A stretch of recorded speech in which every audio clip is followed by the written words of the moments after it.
ಅವತ್ತು ರಾತ್ರಿ ಮಲಗಿದ್ದವಳಿಗೆ ಸಡನ್ನಾಗಿ ಎಚ್ಚರ ಆಯಿತು. ಯಾಕೋ ಒಂಥರ ಹಿಂಸೆ, ಗೊಂದಲ, ತುಂಬ ಬಾಯಾರಿಕೆ ಆಯಿತು. ನೀರು ಕುಡಿಯೋಣ ಅಂತ ಅಡುಗೆ ಮನೆಗೆ ಹೋದೆ. ಯಾರೋ ಇಬ್ರು ಅಳೋ ಶಬ್ದ ಕೇಳಿಸ್ತು.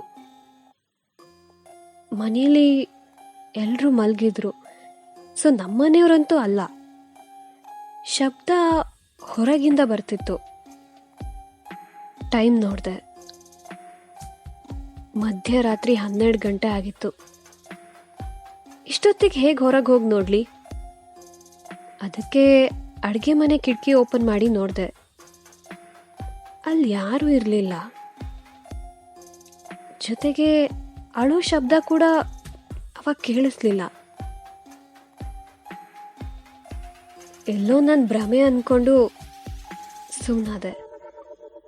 ನೀರು ತಗೊಂಡು ಕುಡಿಯಕ್ಕೆ ಹೋದೆ. ಮತ್ತೆ ಯಾರೋ ಇಬ್ರು ಅಳ್ಕೊಂಡು ಮಾತಾಡ್ತಿರೋ ಶಬ್ದ. ಏನು ಮಾತಾಡ್ತಿದ್ರು ಗೊತ್ತಾಗ್ಲಿಲ್ಲ. ಆದರೆ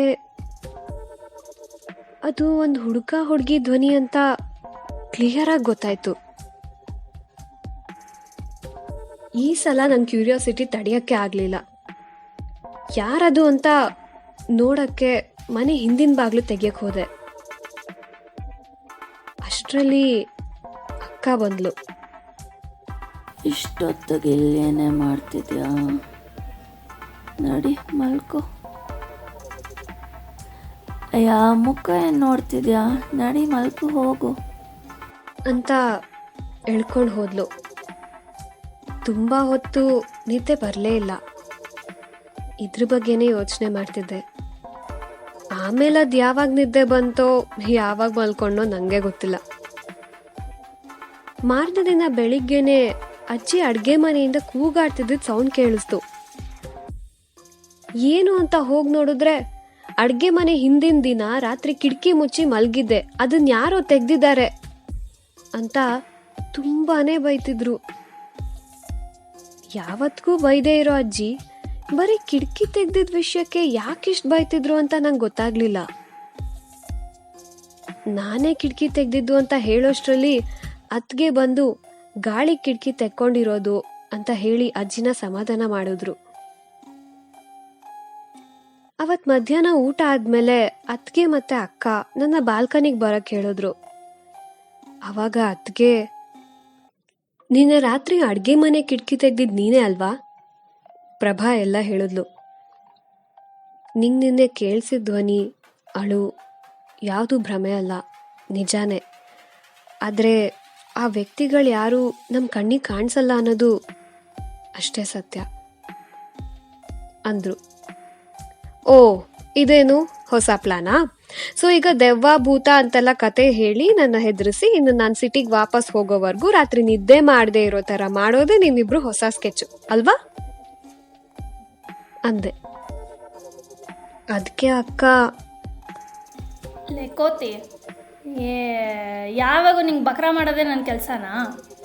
ಈ ವಿಷಯ ನಂಗೆ ಗೊತ್ತಾಗ್ತಿರೋದೇ ಈಗ ಕಣೆ ಅಂದ್ಲು. ನಿಜವಾಗ್ಲೂ? ಹ್ಞೂ ಕಣೆ. ಪ್ರಾಮಿಸ್ ಮಾಡಿ ಹೇಳು. ಪ್ರಾಮಿಸ್. ಹಂಗಿದ್ರೆ ನಂಬ್ತೀನಿ. ಅದು ಏನ್ ಕತೆ ಹೇಳಿ ಅದಕ್ಕೆ ಅಂದೆ. ಸುಮಾರು 25 ವರ್ಷದ ಹಿಂದೆ ಇದೇ ಊರಲ್ಲಿ ಥಾಮಸ್ ಅನ್ನೋ ಹುಡುಗ ಇದ್ದ. 10ನೇ ಕ್ಲಾಸ್ ಓದಿದ್ದ ಅಷ್ಟೇ. ವ್ಯವಸಾಯ ಮಾಡ್ಕೊಂಡು ಬದುಕ್ತಿದ್ದ. ಅವ್ರ ಪಕ್ಕದ ಮನೇಲಿ ಹೊಸದಾಗಿ ಮದುವೆ ಆಗಿ ಜೋಡಿ ಬಾಡಿಗೆಗೆ ಬಂದಿದ್ರು. ಅವ್ರ ಹೆಸರು ಲಕ್ಷ್ಮಿ ಮತ್ತೆ ಮಹೇಶ ಅಂತ. ಲಕ್ಷ್ಮಿಗೊಬ್ಬ ಅಣ್ಣ ಮತ್ತೊಬ್ಳು ತಂಗಿ. ಅಣ್ಣ ಇಲ್ಲೇ ಪಕ್ಕದೂರಲ್ಲಿ ರೇಷನ್ ಅಂಗಡಿ ಇಟ್ಟಿದ್ದ. ತಂಗಿ ಅನ್ನಲ್ಲ, ಅವಳ ಹೆಸರೇ ರಾಣಿ. ತುಂಬ ಒಳ್ಳೆ ಹುಡುಗಿ. ಪ್ರೈಮರಿ ಸ್ಕೂಲ್ ಟೀಚರ್ ಆಗಿದ್ಲು. ಅವಳು ಅಣ್ಣನ ಜೊತೆನೇ ಇದ್ಲು. ಆದರೆ ಶನಿವಾರ ಭಾನುವಾರ ಬಂದರೆ ಅಕ್ಕನ ಮನೆಗೆ ಬರ್ತಿದ್ಲು. ಹೀಗೆ ಬಂದು ಹೋಗೋ ಹೊತ್ತಿಗೆ ಥಾಮಸ್ ಮತ್ತು ರಾಣಿ ಮಧ್ಯೆ ಸ್ನೇಹ ಬೆಳೀತು. ಸ್ನೇಹ ಪ್ರೀತಿ ಕೂಡ ಆಯಿತು. ಥಾಮಸ್ಗೆ ತಂದೆ ಇರಲಿಲ್ಲ. ಹಾಗಾಗಿ ತಾಯಿನೇ ಅಲ್ಲ. ಹೀಗೆ ಒಂದಿನ ಥಾಮಸ್ ಅವನ ಅಮ್ಮನ ಹತ್ರ ತನ್ನ ಪ್ರೀತಿ ವಿಷಯ ಹೇಳ್ತಾನೆ. ಧರ್ಮ ಬೇರೆ ಆದರೂ ಹುಡುಗಿ ಒಳ್ಳೆಯವಳು ಅಂತ ಅವ್ರ ಅಮ್ಮ ಕೂಡ ಮದುವೆಗೆ ಒಪ್ಕೊಂಡ್ರು. ಈ ಕಡೆ ರಾಣಿಯವ್ರ ಅಕ್ಕ ಭಾವ ಕೂಡ ಥಾಮಸ್ಗೆ ವಿದ್ಯೆ ಇಲ್ಲ ಅಂದ್ರೂ ಒಳ್ಳೆ ಗುಣ, ಊರಲ್ಲೊಳ್ಳೆ ಹೆಸರಿದೆ ಅಂತ ಅವರು ಒಪ್ತಾರೆ. ಅಣ್ಣನ್ನ ನಾನು ಒಪ್ಪಿಸ್ತೀನಿ ಅಂತ ಅವಳ ಅಕ್ಕ ಕೂಡ ಹೇಳಿದ್ರು. ಆದರೆ 1-2 ವಾರ ಆದಮೇಲೆ ಏನಾಯ್ತೋ ಗೊತ್ತಿಲ್ಲ. ರಾಣಿಯವ್ರ ಅಕ್ಕ ಬಂದು, ನೋಡು ರಾಣಿ, ಥಾಮಸ್ ಒಳ್ಳೆ ಹುಡುಗ ಅಂತ ನಂಗೆ ಗೊತ್ತು. ಅಣ್ಣನ ಹತ್ರ ಮಾತಾಡ್ತೀನಿ ಅಂತ ಕೂಡ ನಾನೇ ಹೇಳಿದೆ. ಆದರೆ ಅಣ್ಣನ ಬಗ್ಗೆ ನಿಂಗೆ ಗೊತ್ತು, ಬೇರೆ ಜಾತಿ ಹುಡುಗನೇ ಒಪ್ಪಲ್ಲ. ಅಂಥದ್ರಲ್ಲಿ ಬೇರೆ ಧರ್ಮದ ಹುಡುಗ ಅಂತ ಅಂದರೆ ಖಂಡಿತ ಒಪ್ಪಲ್ವೇ. ನೀನು ಅವ್ರನ್ನ ಮರೆಯೋದೇ ಒಳ್ಳೆಯದು. ಒಂದು ಕೆಲಸ ಮಾಡು, ಸ್ವಲ್ಪ ದಿನ ಈ ಊರಿಗೂ ಬರಬೇಡ ಅಂದರು. ರಾಣಿಗೆ ಆವಾಗ ಏನನ್ನಿಸ್ತೋ ಏನೋ ಗೊತ್ತಿಲ್ಲ. ಏನೂ ಮಾತಾಡದೆ ಸುಮ್ಮನಾಗೋದ್ಲು. ಮಾರನೇ ದಿನ ಬೆಳಿಗ್ಗೆ ಅಣ್ಣನ ಮನೆಗೆ ಹೋಗ್ತೀನಿ, ಇನ್ಮೇಲೆ ಊರಿಗೆ ಬರಲ್ಲ ಅಂತ ಹೇಳಿ ಹೊರಟ್ಬಿಟ್ಲು. ಸಂಜೆ ಸುಮಾರು 6 ಗಂಟೆಗೆ ಥಾಮಸ್ ಅವನ ತೋಟದ ಮನೆಯಲ್ಲಿ ವಿಷ ಕುಡ್ದಿದ್ದಾನೆ ಅಂತ ಸುದ್ದಿ ಬರುತ್ತೆ. ಹೋಗಿ ನೋಡ್ದಾಗ ಗೊತ್ತಾಯ್ತು, ಅಲ್ಲಿ ಥಾಮಸ್ ಒಬ್ಬನೇ ಅಲ್ಲ, ಜೊತೆಗೆ ರಾಣಿ ಕೂಡ ಆತ್ಮಹತ್ಯೆ ಮಾಡ್ಕೊಂಡಿದ್ಲು ಅಂತ. ಇಬ್ರೂ ಗಿಡಗಳಿಗೆ ಹಾಕೋ ಔಷಧಿನ ಕುಡಿದು ಕೈ ಹಿಡ್ಕೊಂಡು ಜೊತೆಗಿದ್ರು. ಆದರೆ ಹೆಣವಾಗಿ ಸಾಯೋ ಮುಂಚೆ ಮದುವೆ ಆಗಿದ್ರು ಅನ್ನೋದು ರಾಣಿ ಕತ್ತಲಿದ್ದ ತಾಳಿಯಿಂದ ಗೊತ್ತಾಗ್ತಿತ್ತು. ಜೊತೆಗೊಂದು ಪತ್ರ ಕೂಡ ಇತ್ತು. ಅದರಲ್ಲಿ ನಮ್ಮನ್ನು ಒಟ್ಟಿಗೆ ಬದುಕಕ್ಕಂತೂ ಬಿಡಲಿಲ್ಲ, ಕಡೆ ಪಕ್ಷ ಒಟ್ಟಿಗೆ ಅಂತ್ಯ ಸಂಸ್ಕಾರ ಆದರೂ ಮಾಡಿ ಅಂತ ಬರೆದಿದ್ರು. ಆದರೆ 2 ಹೆಣ ನಮಗೆ ಕೊಡಿ, ನಮ್ಮ ಧರ್ಮದ ಪ್ರಕಾರನೇ ಹೆಣಗಳನ್ನು ಹೂತಾಕ್ತೀವಿ ಅಂತ ಒಬ್ರು, ಅದೆಲ್ಲ ಏನು ಬೇಕಾಗಿಲ್ಲ, ನಾವೇ ಜೊತೆಗೆ ಸುಟ್ಟಾಕ್ತೀವಿ ಅಂತ ಇನ್ನೊಬ್ರು. ಕೊನೆಗೂ ಅವರಿಬ್ರು ಇಷ್ಟಪಟ್ಟಂಗೆ ಆಗಲಿಲ್ಲ. ಅವ್ರವ್ರ ಧರ್ಮಗಳ ಪ್ರಕಾರನೇ ಸಂಸ್ಕಾರ ಆಗಬೇಕು ಅಂತ ಥಾಮಸ್ ದೇಹನೊಂದು ಕಡೆ, ರಾಣಿ ದೇಹನೊಂದು ಕಡೆ ಸಂಸ್ಕಾರ ಮಾಡಿದ್ರು. ಧರ್ಮದ ಹೆಸರಲ್ಲಿ ಕೊನೆಗೆ ಸಾವಲ್ಲೂ ಅವರಿಬ್ಬರನ್ನ ಜನ ದೂರ ಮಾಡಿದ್ರು. ಅವತ್ತಿಂದ ಪ್ರತಿ ಅಮಾವಾಸ್ಯೆನೂ ಅವರಿಬ್ರು ಧ್ವನಿ, ಅಳು ಕೇಳಿಸುತ್ತೆ ಅಂತ ಊರಿನ ಜನ ಮಾತಾಡ್ತಾರೆ. ಅದಕ್ಕೆ ಸರಿಯಾಗಿ ಪ್ರತಿ ಅಮಾವಾಸ್ಯೆ ದಿನಾನೂ ಊರಲ್ಲೊಂದು ಹೆಣ ಕೂಡ ಬೀಳುತ್ತೆ. ಅದಕ್ಕೆ ಅಮಾವಾಸ್ಯೆ ರಾತ್ರಿ ಯಾರು ಹೊರಗೆ ಹೋಗಲ್ಲ.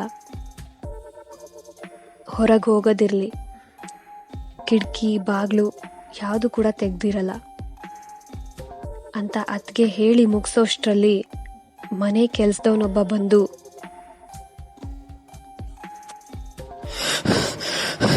ಅಕ್ಕವ್ರೆ, ಊರಿನ ಕೆರೆ ಹತ್ರ ಒಂದು ಹೆಣ ಬಿದ್ದಿದೆಯಂತೆ ಅಂತ ಹೇಳ್ದ. ಈ ಕಥೆಗೂ ಊರಲ್ಲಿ ಆಗ್ತಿದ್ದ ಸಾವುಗಳಿಗೂ ಸಂಬಂಧ ಇತ್ತೋ ಇಲ್ವೋ ನಂಗಂತೂ ಗೊತ್ತಿಲ್ಲ. ಆತ್ಮಗಳು ನಿಜವಾಗ್ಲೂ ಇದಾವೋ ಇಲ್ವೋ ಅದು ಗೊತ್ತಿಲ್ಲ. ಆದರೆ ಎಲ್ಲ ವಿಷಯಗಳು ತುಂಬ ವಿಚಿತ್ರ ಅನಿಸಿದಂತೂ ನಿಜ.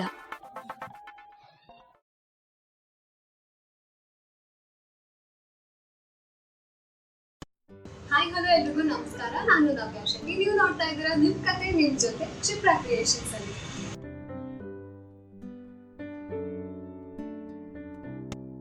ಇವತ್ತಿನ ಈ ನಮ್ಮ ಎಪಿಸೋಡ್ ಅಲ್ಲಿ ಬಂದಂತ ಕತೆ ವಿಚಿತ್ರ, ವಿಭಿನ್ನ ಹಾಗೂ ವಿಶೇಷವಾಗಿತ್ತು ಅಂತಾನೆ ಹೇಳ್ಬೋದು. ಇದು 1990s ಅಲ್ಲಿ ನಡೆದಂತ ಕತೆ ಅಂತ ನಮಗೆ ತಿಳಿಸಿದ್ರು. ಆದ್ರೆ 2019 ಅಲ್ಲೂ ಕೂಡ ಎಷ್ಟೋ ಕಡೆ ನಾವು ನೋಡ್ತೀವಿ ಜಾತಿ ಧರ್ಮದ ವಿಷಯಕ್ಕೆ ಜಗಳಗಳು ನಡೀತಾನೆ ಇರುತ್ತೆ. ಈ ಪ್ರೀತಿ ಅನ್ನೋ ವಿಷಯ ಬಂದಾಗ ವ್ಯಕ್ತಿ ಹಾಗೂ ವ್ಯಕ್ತಿತ್ವಕ್ಕೆ ಇಂಪಾರ್ಟೆನ್ಸ್ ಕೊಡಿ, ಜಾತಿ ಹಾಗೂ ಧರ್ಮಕ್ಕಲ್ಲ ಅಂತ ಹೇಳಕ್ ಇಷ್ಟಪಡ್ತೀನಿ. ಹಾಗೆ ಈ ಲವ್ ಮ್ಯಾಟರ್ಗೋಸ್ಕರ ಸೂಸೈಡ್ ಮಾಡ್ಕೊಳ್ಳೋದಾಗಿರ್ಬೋದು ಅಥವಾ ಯಾವುದೇ ಒಂದು ವಿಷಯಕ್ಕೋಸ್ಕರ ಆಗಿರ್ಬೋದು, ಸಾವೇ ಎಲ್ಲರಿಗೂ ಉತ್ತರ ಅಲ್ಲ. ನಿಮ್ಮ ಫ್ಯಾಮಿಲಿ ಅಥವಾ ನಿಮ್ಮ ಫ್ರೆಂಡ್ಸ್ ಜೊತೆ ಮಾತಾಡಿ ನಿಮ್ಮ ಪ್ರಾಬ್ಲಮ್ನ ಸಾಲ್ವ್ ಮಾಡ್ಕೊಡಿ ಅಂತ ಹೇಳಕ್ ಇಷ್ಟಪಡ್ತೀನಿ.